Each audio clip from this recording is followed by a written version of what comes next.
वेणुरधर शुधया पूरयन् गोपवृन्दै वृन्दारण्यं स्वपदरमणं प्राविशद गीतकीर्तिः। हे प्रभु, ये श्लोक जो है इसमें भगवान की सुंदरता का वर्णन किया है। इसी श्लोक को सुनकर के श्री सुखदेव जी महाराज की समाधि टूट गई थी।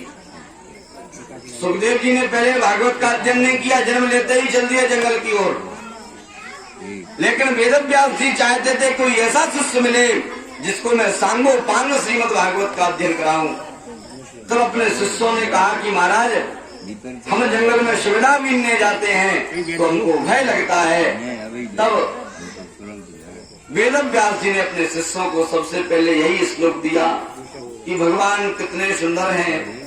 इसी में श्री सुखदेव जी वर्णन करते हैं कि हीरम नटवर बपुः कर्णयो कर्णिकारम विभ्रदवासात् कनक कपिशम वैजयंतीं च मालाम।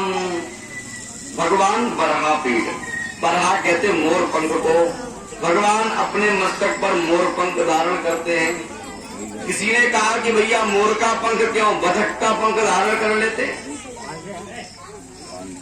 और किसी पक्षी का पंख धारण करते, लेकिन मोर का ही पंख क्यों धारण करते हैं? तब कहते हैं कि मोर जो है वह काम से रहित है, और भगवान कहते हैं जो काम से रहित होता है ऐसे भक्त को हम अपने सर पर बैठाते हैं। भगवान कहते हैं मेरे जो भक्त हैं, मेरे वो शिरोमणि हैं, मेरी मुकुट की मणि हैं, ऐसे भक्तों को मैं अपने मस्तक पर धारण करता हूँ। नटवर बापुः, भगवान को नटवर कहा गया। नट किसे कहते हैं? जो नृत्य करता है। और भगवान शिव को नट कहा गया है क्योंकि भगवान शिवसूत्र जालम, भगवान शिव बड़ा सुंदर नृत्य करते हैं। लेकिन कृष्ण को नटवर कहा गया। वर कहते हैं श्रेष्ठ को। वर किसे कहते हैं? जो श्रेष्ठ होता है। तो कृष्ण को यहाँ नटवर कहते हैं। अब श्रेष्ठ कहते हैं, देखो सर्प को हाथ में पकड़ना भी कठिन होता है।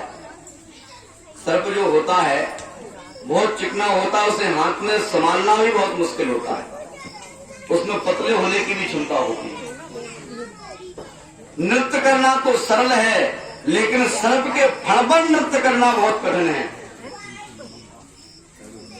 कालिया के फणों पर अभी अभी कृष्ण ने नृत्य किया है, नचे हैं। ऐसे फणों पर नृत्य करने के कारण इनको नटवर कहा गया है। नटवर वपुः। तीसरे शब्द में कहते हैं कर्णयो कर्णिकारम। कर्णयो कर्णिकारम, कान, अपने कान पर कृष्ण एक फूल धारण करते हैं कनेर का। किसी ने कहा भैया कनेर का क्यों? कनेर के पुष्प में तो सुगंध भी नहीं आती, उसे क्यों धारण करते हैं? और धारण करते हैं तो एक ही क्यों करते हैं? माला बना के पहन लेते, दो चार और लगा लेते, लेकिन एक ही फूल क्यों धारण करते हैं?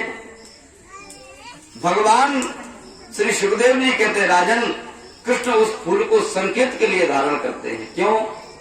जब गाय चारण करने के लिए जाते हैं और सायंकाल जब लौट करके आते हैं तो गोपिकाएं कृष्ण की आरती करने के लिए जाती हैं। अब उनको पता कैसे चले कि आज किस दिशा से आने वाले हैं?